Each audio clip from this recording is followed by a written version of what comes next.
Welcome back. I have my close-up pad with me today, and that's because today's video is all about gambling sleight of hand. Gambling sleight of hand, if you don't know, is kind of the genre of sleight of hand that's all about card cheating, about the skills that cheats used to use or still use at the card table to win and to cheat. And it's such a fascinating area of sleight of hand because it's so different to normal magic. So in today's video, my job is to convince you to take up gambling sleight of hand. And there are three reasons why I think that you should take up gambling sleight of hand. Firstly, to upgrade your magic. Secondly, to improve your magic. And thirdly, to enjoy your magic more. And I'll break down those points later in the video. So stick around to the end. Gambling sleight of hand is one of those subjects that has just got so much richness and depth to it. And I think you'll really enjoy it. So why do I think every magician should take up gambling sleight of hand?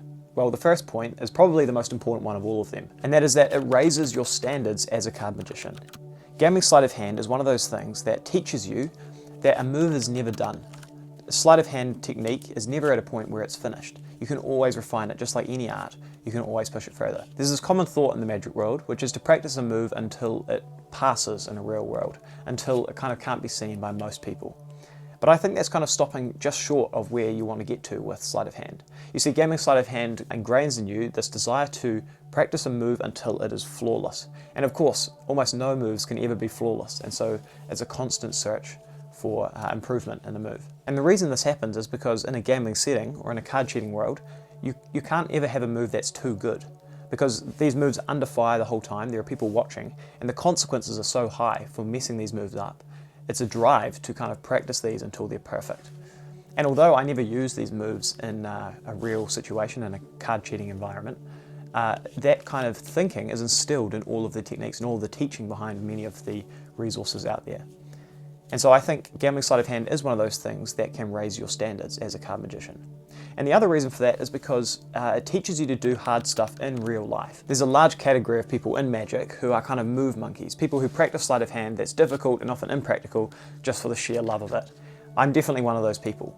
But often it's tempting just to kind of practice that at home and never use any of those techniques. And that's because simply there are often better techniques out there to accomplish what you need to do.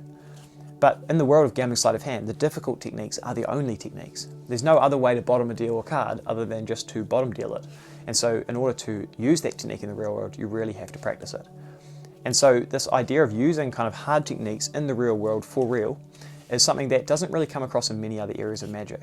In fact, I mean, I'm saying many other areas of magic. I know gambling sleight of hand is its own entirely separate thing, but there are a lot of crossover points between the two of them that I've found. And I'll just say one more thing on this first point of upgrading your magic, and that is if you practice difficult gambling sleight of hand, it's going to raise the level of all of the rest of your sleight of hand. It's going to make everything else seem much easier. If you can do a bottom deal or a table pharaoh, then doing a real pharaoh, a normal one in performance, is going to be trivially easy. And so it's one of those things that you almost don't realize until you go back and you practice these moves again. If you just kind of devote yourself to gambling sleight of hand for a bit and you go back to a normal sleight of hand, you'll find that your hands are much more adjusted, the touch is more sensitive, and everything else is improved.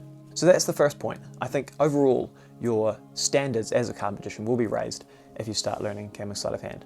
Point number two carries on from what I just said, and it's about improving your magic. I think gambling sleight of hand is one of the best things for getting comfortable with difficult sleight of hand. Now there are three kind of phases to learning a difficult move. The first phase is you have that kind of, I wish I could do this technique, but it's way out of reach, right? When I first saw someone do a center deal, I was like, that looks amazing, but I'm never ever going to be able to do that. And then there's the second phase, which is where you decide, you know what, let's just give it a shot, I'm going to try to learn it. And this is the really difficult part, this is the hardest part to overcome. It's where your fingers are kind of trying to get the finger strength required to do what you need to do. Often there are grips and positions that you're just not used to, but this is kind of, when you look back, the most enjoyable stage of the entire process.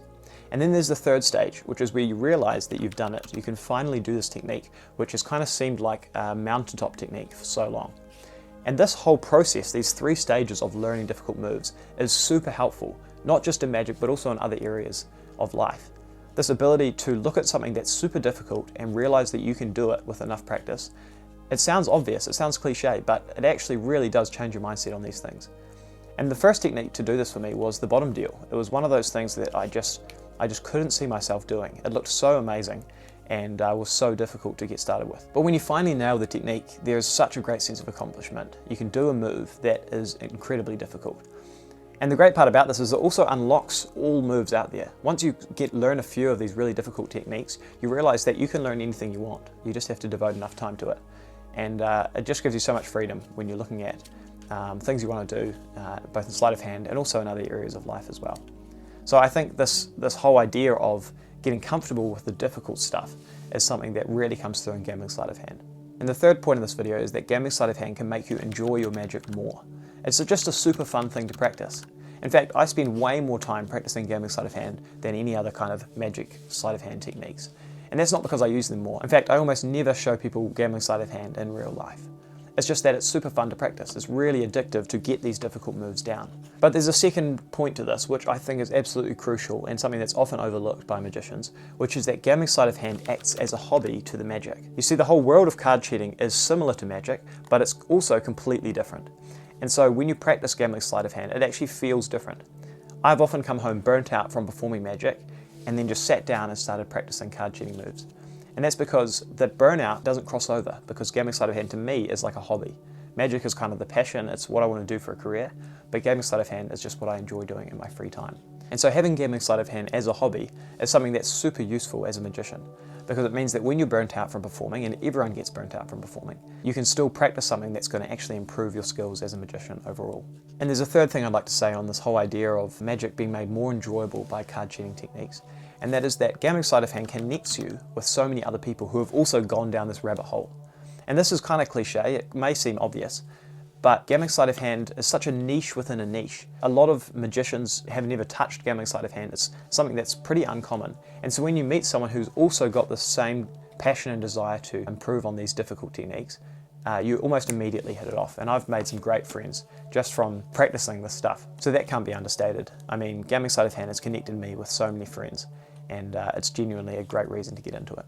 So there you go, that's kind of my little pitch for gambling sleight of hand. I've wanted to make this video for quite a while, and it's just because I love doing it so much. I want to see more people doing these awesome techniques. And overall, I think it will upgrade your magic. You will raise your standards as a magician. You will improve as a card magician overall, because your comfortability with difficult sleights will improve.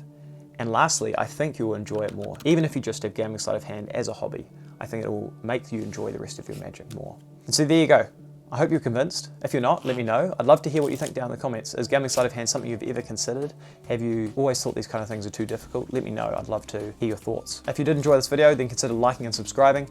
I have more videos coming every week. I hope you enjoy the rest of your day, and I'll see you in the next one.